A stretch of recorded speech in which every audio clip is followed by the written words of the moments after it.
গন্ডাছড়া রানীপুকুর সূর্যকান্ত পাড়ার কৃষক রতন রায়ের ক্ষতিগ্রস্ত জমি পরিদর্শনে যান কৃষি দপ্তরের প্রতিনিধিরা।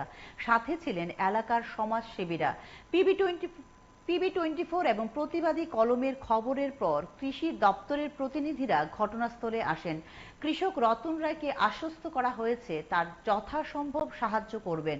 বিজেপি নেতাদের তরফে দপ্তর কর্তাদের বলা হয়েছে, রতন রায় যদি সহযোগিতা পান তাহলে আগামী দিনে তিনি কৃষিকাজের উৎসাহ পাবেন।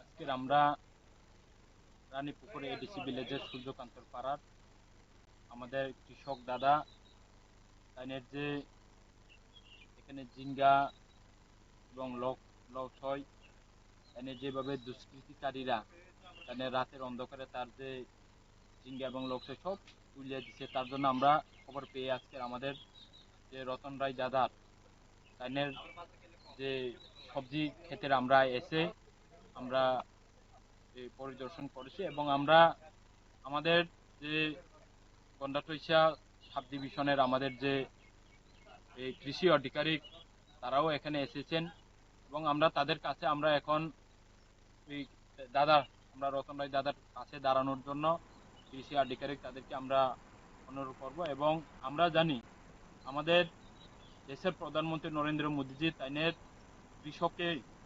কৃষকদের যে ইনকাম দ্বিগুণ করার জন্য যে প্রচেষ্টা চালিয়েছেন, ওইটা যাতে আগামী দিনের তাইনের পাশে যদি দাঁড়ায় তাহলে তাইনে আগামী দিনের আরো তাইনে এই ক্ষেত করার জন্য তাইনে স্বাবলম্বী হবে।